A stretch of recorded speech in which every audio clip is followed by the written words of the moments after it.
আসসালামু আলাইকুম। আমরা জানি রান্নায় যত বেশি তেল মশলা দেব তত বেশি মজা লাগবে, যত বেশি মজা লাগবে তত বেশি ক্ষতি হবে। ঠিক বলেছি না? 40-এর পরে বেশি তেল মশলা বা গরু খাসির গোশত খাওয়ার ভাগ্য অনেকেরই হয় না। আজ আমি এমন একটা খাবারের কথা বলবো যেটা খেতে খুব মজা, কিন্তু তেল মশলা একেবারেই কম। কোরবানির সময় আমাদের যখন আর গরু বা খাসির গোশত খেতে ইচ্ছে করে না, তখন এটাই হতে পারে একটা পছন্দের খাবার। চাল, মাংস, ডিম, সবজি সব একত্র করে রান্না করব। বাসমতি চাল নেব, কারণ এ চালটার খুব সুন্দর একটা গন্ধ আছে। ভাতগুলো অনেক লম্বা হয়, দেখতে ভালো লাগে। আমি 1 কেজি চাল রান্না করার নিয়মটা বলবো। আপনারা চাইলে আধা কেজি চালও নিতে পারেন। তখন উপাদানগুলো অর্ধেক করে নেবেন। একটা বিষয় খেয়াল রাখবেন, বাসমতি চালে অনেক ভাত হয়। 1 কেজি মিনিকেট বা নাজির শাইলে যে পরিমাণ ভাত হয় সেরকম চিন্তা করলে হবে না। বড় পাতিল আর বড় খাঞ্চা লাগবে।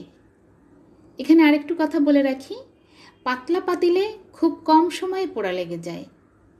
একটু পুরু পাতিল হলে ভালো হয়। চলুন দেখে নিই রান্নাটা কিভাবে করব। চাল ধুয়ে 2-3 ঘন্টা ভিজিয়ে রাখবো। হাড় ছাড়া 1 কাপ মুরগির গোশত নেব। গোশত ছোট ছোট টুকরো করে কাটবো। গোশত ধুয়ে ছিদ্র পাত্রে রাখবো। মাথা ছাড়া 1 কাপ চিংড়ি নেব।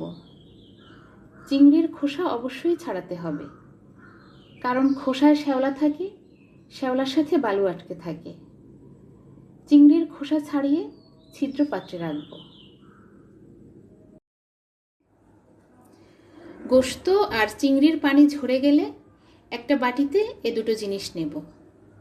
এর মধ্যে 1 টেবিল চামচ সয়া সস, 2 চা চামচ লেবুর রস, আধা চা চামচ মরিচের গুঁড়া আর আধা চা চামচ লবণ দেব।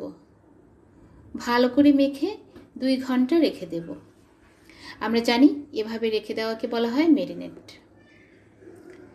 চালের পানি ছেঁকে ছিদ্র পাত্রে রাখব। আমরা পোলাও রান্না করার সময় 1 কাপ চালে 2 কাপ পানি দিই না? আজকে 4 গুণ পানি দেব, মানে 4 লিটার পানি আর 2 টেবিল চামচ লবণ দেব। পানি ফুটে উঠলে চাল দেব এবং অবশ্যই নেড়ে দেব। এই চাল সিদ্ধ হতে বেশি সময় লাগে না। পানি ভালো করে ফুটে উঠলে একটু পরেই ভাত হয়ে যাবে। মাড় ঝরানোর সাথে সাথে ভাতগুলো আটা মাজার খাঞ্চা বা বড় ট্রেতে ছড়িয়ে ফ্যানের নিচে রাখব। একটু পরপর নাড়া দিয়ে ঠান্ডা করতে হবে। পেঁয়াজ বেশি কুচি কুচি করব না, আদাটা ভালো করে কুচাতে হবে। আদা 2 টেবিল চামচ আর পেঁয়াজ 1 কাপ নেব। সবজি ছোট ছোট করে কাটব। 1 কাপ করে গাজর, বরবটি, পেঁপে আর বাঁধাকপি নেব। বাঁধাকপি কেটে আলাদা রাখব। বাঁধাকপির পাতার মধ্যে একটা শক্ত শিরা থাকে, ওটা নেব না। ডিম নেব 5টা। আধা চা চামচ মরিচের গুঁড়া আর আধা চা চামচ লবণ দিয়ে ডিম ফেটে নিতে হবে।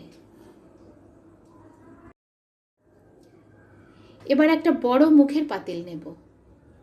পাতিল শুকালে 1 কাপ তেল দেব। তেলের মধ্যে আদা ও পেঁয়াজ ভেজে বেরেস্তা করে নেব। পাতিল থেকে বেরেস্তা তুলে রাখবো এবং এই তেলের মধ্যে ফেটানো ডিম দিয়ে নাড়তে থাকব। ডিম ঝুড়ি ঝুড়ি হয়ে এলে ম্যারিনেট করা জিনিসগুলো দেব। এবার পানি দেওয়া হবে না, তাই ভালো করে নাড়তে হবে। বেরেস্তা দিয়ে আবার নাড়ব। একটু পরে গাজর, পেঁপে আর বরবটি দিয়ে আরও কিছুক্ষণ নাড়ব।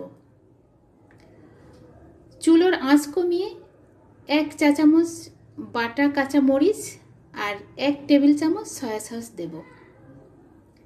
শীতের সময় 1 কাপ মটরশুঁটি দেব। এবার অল্প অল্প করে ভাত দেব আর নাড়তে থাকব। ভাত দেওয়া হলে 1.5 চা চামচ চিনি, 2 চা চামচ লবণ আর বাঁধাকপি দিয়ে আঁচ আরও কমিয়ে দেব। শীতের সময় 1 কাপ পেঁয়াজ পাতা দেব।